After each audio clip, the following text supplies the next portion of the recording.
Well, you must understand all these procedures aim to get you spectacle free. Yeah, right? Okay. If you're going to be expecting to see the tiniest word out there, I don't think anybody's going to promise you.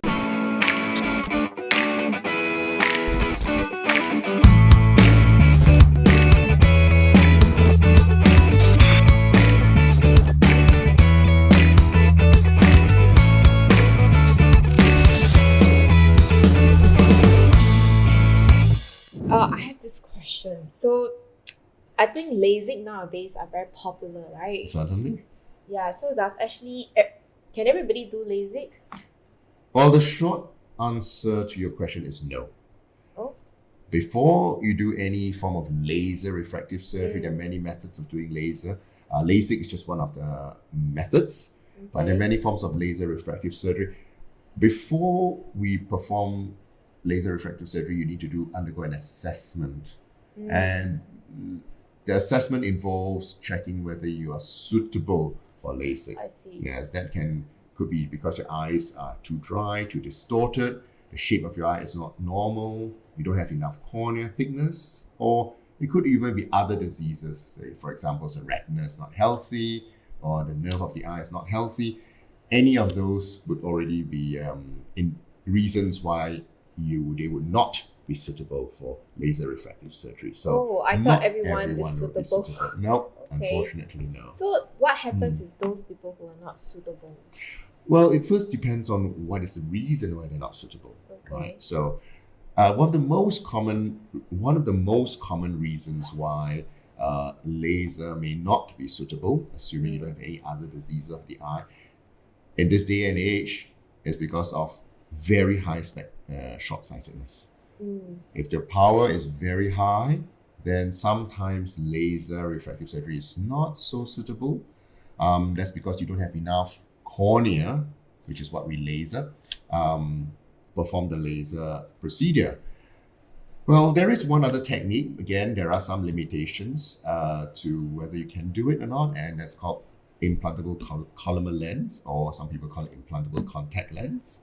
And that means implanting imagine putting a contact lens into your eye, which you do not have to remove. That is one other method which can be done. But again, you do have to do some assessment to see if you have enough space to insert the lens. And there are certainly some people where they don't have enough space to insert the lens as well. So they are really not suitable for doing any form of correction. Wow. So they have to specs. Just carry on with glasses or contact lenses as they've always been. So after the surgery, would I get perfect eyesight? Well, you must understand all these procedures aim to get you spectacle free. Yeah, right? Okay.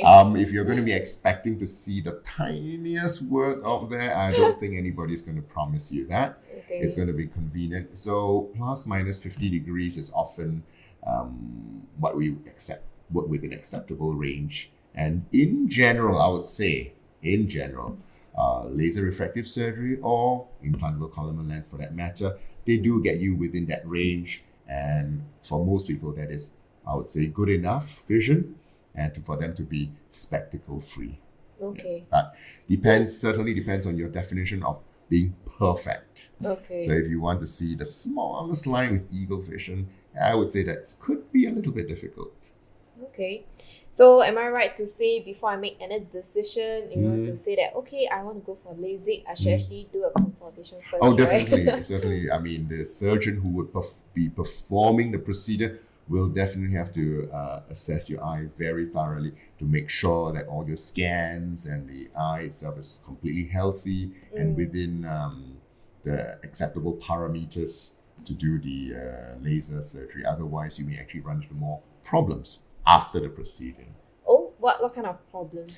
Well, one of the most things that we worry about if you do laser, especially if power is too high, could be, for example, your cornea becomes too thin, and that can cause distortion of the cornea subsequently, which can be, sometimes cannot be even corrected with glasses. That's the most serious kind of condition, yeah?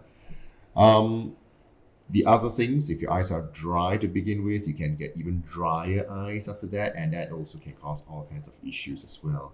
So a thorough assessment is very, very important before the laser procedure. Okay, but how long does this assessment take? Is it very long before I can know that I'm suitable for laser? Well, the same sitting consultation, you know the result, to be honest. So, but the whole process may take about a couple of hours. Oh, okay. I thought it's like 1-2 days, then I can know if I'm suitable. No, right? It's quite The short. same consultation you can tell, yes, but it takes a few hours for all the tests to be done. Okay. Oh, then how? So am I right to say after I do the LASIK, I'm forever spectacle free? Does it last forever for LASIK? Well, there are two things I would say to that. First, in all laser refractive surgery, one of the things that sometimes we encounter is called regression. Okay. Regression just means after a few years, you may become a little bit short-sighted again. Well, sometimes that can be re-corrected. Well, that's one.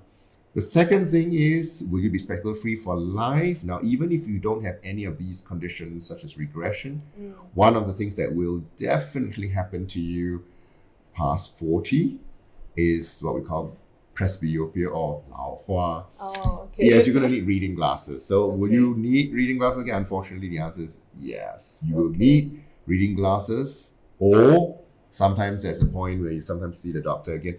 And sometimes we talk about re-correcting your power so that one of the eyes can read without Is that glasses. cataract? No, that's not cataract. Okay. That's just what we call presbyopia.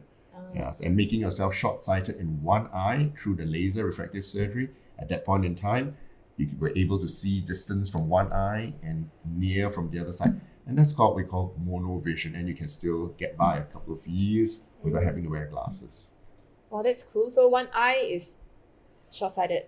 Is that true? One side is you're slightly short-sighted, so be able to read, and the other eye is for distance, so they can see far better. Yes, and that's actually quite common. Oh, really? Yeah, certainly. Even my glasses are monovision. I can see better from one eye. For this lens is for me to see distance, and this lens for me to read. Then do I need to do this? No, your brain will readjust, and I can see far and read. The brain will automatically switch between the eyes. Oh, but it's more. It will just depend on one side, right? Let's say I'm reading near. Yes, it will rely more from one side. Correct. Okay. Interesting.